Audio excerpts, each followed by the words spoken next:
Então, pessoal, bom dia a todos. Essa nossa aula de lógica para computação é justamente uma continuação do estudo e a finalização, então, do estudo de tabelas verdades, equivalências e implicações, certo? Então, a gente vai justamente finalizar hoje esse assunto para que na nossa próxima aula, via Google Meet, a gente possa, então, estudar, então, a parte de argumentos. Então vamos começar então finalizando esse assunto falando um pouco sobre o conceito de implicações lógicas, certo? O nosso slide ele diz o seguinte: o processo de inferência automática poderia ser realizado utilizando tabelas verdade, né? O que a gente já vem então fazendo aí nas nossas aulas anteriores e no nosso mini teste. Mas esta seria uma estratégia lenta e que ocuparia muito espaço para o armazenamento dos valores lógicos, considerando o que, pessoal? Considerando que a tabela verdade ela analisa para duas proposições, três proposições, P, Q e R, por exemplo, ela analisa todas as possíveis representações, tanto como verdadeiro como falso, para as proposições, certo? E existem, então, certas relações que permitem deduzir fatos a partir de outros, desde que estes satisfaçam formatos específicos, certo? Estas relações são conhecidas como regras de inferência. A partir de agora, a gente vai estudar aí algumas coisas bem interessantes, mas que a gente também tem que ter cuidado para não trazer à tona alguns conceitos, como por exemplo, que foram formatados lá utilizando a tabela verdade, que a partir de agora serão então vistos de uma outra forma. Por exemplo, quando eu digo que P e Q é uma tautologia, certo? Então eu digo que o resultado de P é verdadeiro e o resultado de Q é verdadeiro, certo? Diferentemente de uma tautologia apresentada na tabela verdade, em que todas as possíveis relações entre P e Q, elas têm que então gerar um resultado verdadeiro, certo? Para as regras de inferência aqui estudadas, quando eu falar em tautologia, eu estou me referindo ao quê? Ao resultado da proposição P, o resultado dela é verdadeiro, e o resultado da proposição Q, verdadeiro, mostram justamente a formação de uma tautologia, sem se verificar, em alguns casos aqui, sem se verificar a projeção da tabela verdade, com a verificação de todos os possíveis estados que P e Q venham a assumir determinados valores, determinados resultados. Então vamos lá. A seguinte definição. Dizemos que P implica, logicamente, Q, se P, então, Q é uma tautologia, certo? E a anotação aí ela é P implica Q, certo, pessoal? Então, quando eu digo que P, então, Q é uma tautologia, a gente vai observar como essa tautologia ela é representada sem necessidade da efetivação de todos os estados de uma tabela verdade. Então nós temos aí já de início, peço que vocês depois parem esse vídeo para você já anotar ou ler essas regras de inferência, certo? Essas são as principais regras de inferência que são estudadas na lógica proposicional, que basicamente são as seguintes: a lei da adição, lei da simplificação, módulos ponens, módulos tollens, silogismo disjuntivo, silogismo hipotético, a eliminação e a prova por casos, certo? Eu não vou ler esses, eu não vou ler essas proposições que vocês já conseguem ler, mas aí fica aí então para que vocês possam fazer então essa leitura e depois, quem sabe, nós vamos então utilizar nessa e nas duas próximas aulas essas regras de inferência. Então vamos lá. O seguinte exemplo, em que eu tenho a seguinte proposição: se há fumaça, então há fogo, certo? Pois isso eu tenho a fumaça, logo o quê? Logo há fogo. Se há fumaça, logo há fogo. Então, esse aí é um exemplo que é chamado de modus, é uma inferência chamada de modus ponens. A gente vai estudar nos próximos slides como é que isso funciona, certo? Que basicamente é se P, então Q e P implica em Q. Então a gente lê da seguinte forma: se P, então Q e P implica Q, certo? Isso aí é a regra chamada de modus ponens.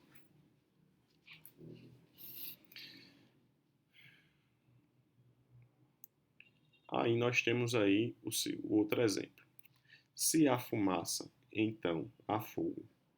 A outra proposição é não há fogo, logo não há fumaça, certo? Vejam que a primeira proposição é se P, então que. A segunda é não que. E a terceira é não P, certo? Se a gente ler aqui, P é a fumaça, que é a fogo, não há fogo é não que, não há fumaça é não P, certo? E a implicação módulos tollens, basicamente a gente lê da seguinte forma: se P, então que e não que, implica em não P, certo? Isso é muito utilizado, pessoal, para a simplificação de alguns resultados que a gente teria que fazer, então, a tabela verdade, para verificar a corretude dessas informações. Mas aí essas implicações elas são apresentadas para que você possa utilizar aí em algumas regras como algumas regras de inferência. A regra de adição também é uma regra de simplificação, certo? Em que tem a seguinte estrutura: P implica na disjunção de P ou Q, certo? Aí a gente faz a seguinte leitura: se P é verdadeiro, consequentemente, a disjunção P ou Q é verdadeira, certo? A gente analisa o seguinte: quando P possui valor verdadeiro, a disjunção, certo? Possui, então, o valor verdadeiro, certo? Então, a gente apresenta aí uma tautologia para quando P é verdadeiro, consequentemente, a sua disjunção é verdadeira. Veja que, para o estabelecimento dessa regra de adição, eu não preciso verificar todos os estados da minha tabela verdade, certo? Então, estou considerando que quando P possui o valor verdade, a sua disjunção também é verdadeira.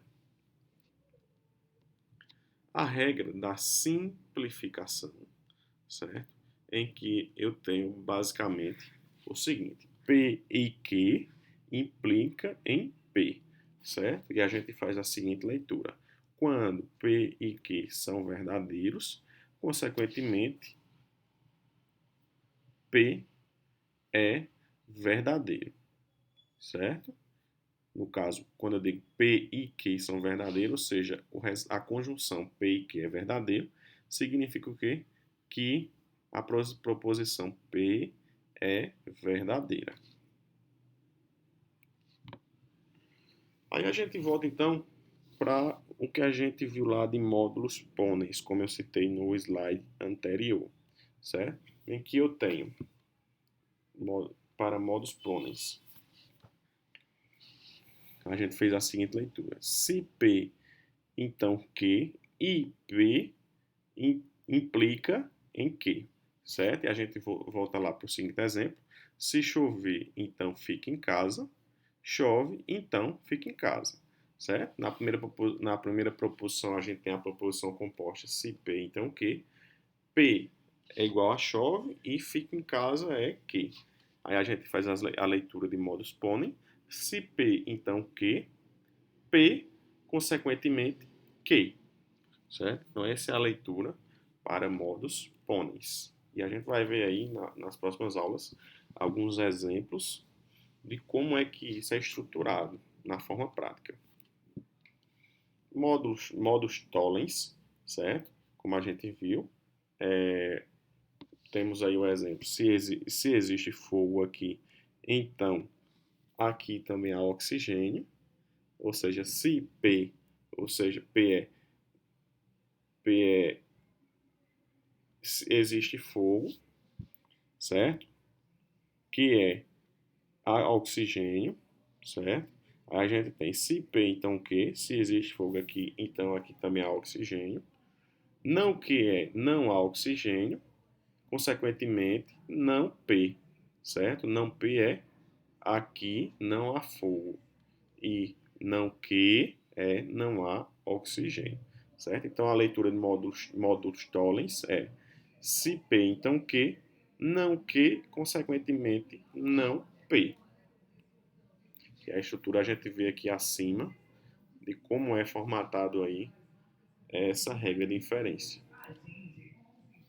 Silogismo disjuntivo basicamente possui aí a seguinte estrutura: P disjunção Q e não P, consequentemente Q. Né? A gente pode ler P ou Q e não P, consequentemente Q.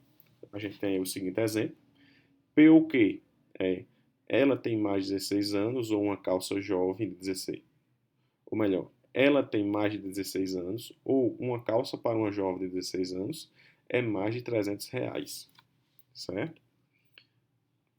Aí nós temos não P é ela não tem mais de 16 anos, consequentemente que, certo? Logo, uma calça para uma jovem de 16 anos é mais de R$ 300. Beleza, pessoal? Então isso é apenas mais um exemplo da regra do silogismo disjuntivo. Já o silogismo hipotético, ele possui aí a seguinte estrutura: se P, então Q, certo? A gente vai acompanhando aqui nessa regra. Se P, então Q, certo? E se Q, então R, consequentemente, implica o quê? Se P, então R, certo? A gente tem aí a conjunção P e Q, basicamente é se eu não despertar, então não posso ir ao trabalho. Que então R é se eu não puder ir ao trabalho, então eu não vou receber o salário. Portanto, certo? Se P então R é o quê? Se eu não despertar, então eu não vou receber o salário. E a gente lê o quê? Como é que a gente lê o silogismo hipotético? Se P então Q e se Q então R, consequentemente, se P então R.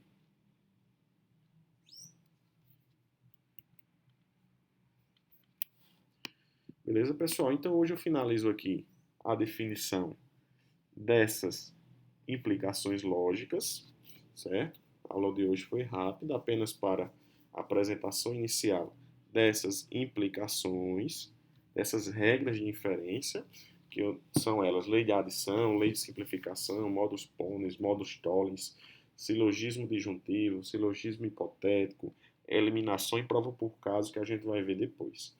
E a gente vai ver também alguns exemplos de como aplicar essas implicações lógicas importantes. Abraço a todos e até o nosso próximo encontro via Google Meet.